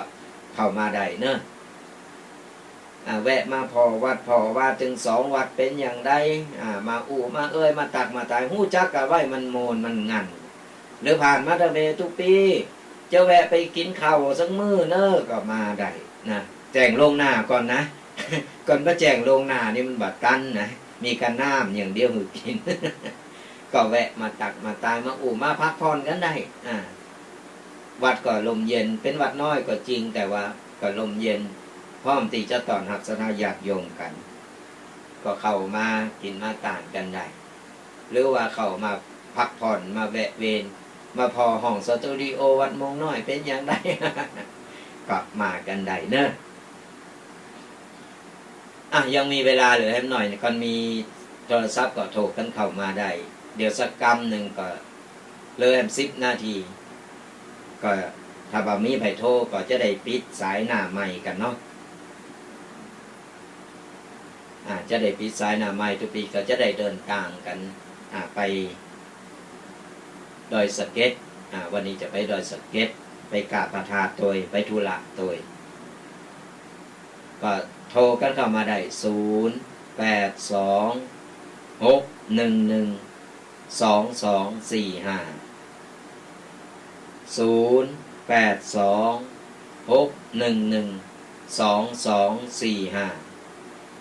วันนี้ผู้ซื้อว่าจะมีอยู่2-3 สายบางวันก็หับก็บัดกันซ่อนกันนี่ วันนี้เป็นอย่างใดหรือว่าฟังไปก็รับไปหรือฟังทุกเจ้าตนเดียวใครรับ มันมีกูทองมีไผรูใหม่มันมีไผรูใหม่มีกูทองมันก็เลยฟังแล้วใครรับไปก็มีกูทองมันนึงเถียงกันดูคนห้องทุกเจ้าป่าต้องโกอย่างไปไหนไปตัวกันหันตนนึงก็ต้องหันตนนึงก่อนหันตนนึงว่าหันยังตนนึงแสดงเป็นหลักไปนะแสดงเป็นหลักไป ก็ ธรรมดาสนญาติโยมทั้งหลายมามามาตักมาตายเอาโมนเอางันกันเนาะได้ความงูได้ปกิณนกะต่างๆกันไปก็สามารถเป็นการคือกำลังใจกันได้เป็นการที่ว่าได้ได้กันก็ต่อเติมต่ออายุต่อความรู้สึกกันได้คนเราบางคนเฒ่าสมัยคนเฮาว่าคนเฒ่าเนี่ยขี่งอมซัมเตอร์ลูกหลานกับเจ้ามากับไปกันหมดปล่อยคนเฒ่าคนแก่อยู่กับบ้านกาจองเร่งลูกเร่งหลานเฝ้าบ้านเฝ้าจองกันไปบางทีก็ไปเยการได้ก็ต๊อบแทบอยู่ในบ้านในจองก็งอมก็เหงาก็มีกระตูเจ้าเนี่ยก็มีกระตูเจ้าเนี่ยมามาเป็นกูเป็นกี้เป็น หันหน้าบ่ฮู้แล้วก็กันไปก็ใครโหกันไปฟังกันไปก็โมนกันไปมันก็เป็นความสุขอย่างหนึ่งเพิ่นฮ้องวันนี้แหละเป็นการเติมกำลังใจให้กันเลยกันเพราะอย่างน้อยก็บ่ได้ปล่อยปละละเลยอยู่คนเดียวเพราะว่าอย่างน้อยเฮาก็ยังมีเปิ้นกูคิดมีมิตรกูใจมีกัลยาณมิตรดีๆต่อกันมีความรู้สึกดีๆบ่ต้องไปเสแสร้งบ่ต้องไปแกล้งบ่ต้องไปโกหกหมดเท็จหยังไผเฮามามากันแบบธรรมดาเข้าใจกันง่ายๆกันบ่ต้องไปรักกันยังหนักหนาแล้วมันเฮาเข้าใจง่ายแล้วมันโมนมันงันมันทำให้เฮามีความรู้สึกดีๆนี่แหละเพิ่นฮ้องว่าเป็นกัลยาณมิตรดีต่อกันมีหยังแนะนำกันไปมีข่าวดีๆก็มาบอกมากล่าวกันแล้วก็อย่างน้อยก็ได้โทรมามาได้โทรกันบหันหน้าก็ยังยังได้มีเสียงยังได้ได้ได้เป็นกำลังใจซึ่งกันและกันได้เนาะก็นี่แหละก็ฝากศรัทธาญาติโยมกันเอาไว้ว่าขอให้เราเป็นกัลยาณมิตรดีต่อกันไปเรื่อยๆบ่ว่าทุกเจ้าพระเนรครูบาอาจารย์รูปใดรูปหนึ่งหรือว่าเป็นปัจจัยจะเป็นเจ้าบ้านเจ้าจองอย่างก็ตามนี่ก็สามารถเป็นกัลยาณมิตรดีต่อกันคือกำลังใจซึ่งกันและกันนี่แหละจนกว่าเฮาต่างคนต่างจะลาละจากกันไปดีไปให้อันนี้ก็ว่าแล้วแต่โตของเฮา อยู่ที่โตของเฮาทำเพราะว่าผู้คนบ่เหมือนมานั่นก็ต้องแยกย้ายกันไปต้องจากกันไปบ่วันใดก็วันหนึ่งคือเฮาทำใจอีแหละเฮาสบายใจดีแต่ก่อนเฮาจะจากไปเฮาต้องฝากคุณงามความดีฝากอะไรหยังก็ได้ที่คือเปิ้นได้จารึกคนรุ่นหลังจะได้จารึกจะได้นึกถึงได้ว่าเพิ่นได้ฝากคุณงามความดีอะไรหยังไว้นี่แหละก็ฝากศรัทธาญาติโยมเอาไว้เป็นข้อคิดกัน เอาล่ะศรัทธาญาติโยมทั้งหลายตอนนี้ก็ได้เวลาตอนนี้ก็ได้เวลาที่เลยเวลา5 นาทีเขาก็จะได้มาปอนกับศรัทธาญาติโยมเนาะจะได้ปอนศรัทธาญาติโยมกันว่าเดี๋ยวกันนะกำลังเปิดเกินเสียงเอาไว้ปะกันแหมกรรมหนึ่งก่อเป็นวันติดหน้าเนาะวันเสาร์หน้านี่ก็วัน12เป้งตรงกับวันเสาร์พอดีก็ต้องงดรายการแหมวันหนึ่งเพราะว่าตั้งกูวัดกูวาเพื่อก็มีการมีงานกัน ก็เลยไม่ได้มาปะมามาเอ่ยกันเอาไว้ปะกันวันติด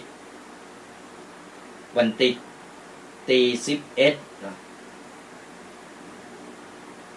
วันตี11ก็จะได้มาพบปะกันแห่งกรรมหนึ่งวันที่10นี่ก็วัน12เป้งก็ต่างคนต่างไปทำบุญทำกุศลกันไปกินไปทานกันก็บ่เป็นหยังเฮาก็งดรายการไปวันหนึ่งแต่ต่างสถานีเพิ่นก็จะเปิดเพลงหรือว่าเพิ่นจะมีกิจกรรมอะไรอย่างครับเพิ่นเดียวก็ติดตามหลับโต้ยกันไปแล้วกันสุดท้ายนี้ก็ขออวยพรให้ศรัทธาญาติโยมจูผู้จูคนที่ตั้งอกตั้งใจได้ฟัง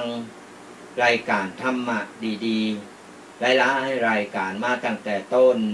ตั้งแต่ตอนเจ้าจนถึงตอนกลางคืนก็ตามก็ขอให้จูผู้จูคนเนี่ยจงอยู่เย็นเป็นสุขอยู่ดีมีสุขมีโชคมีลาภนึกหวังสิ่งใดก็ขอให้สมปรารถนากันกุสิ่งกุปการโชคดีมีใจกันจูผู้จูคนขอเจริญพร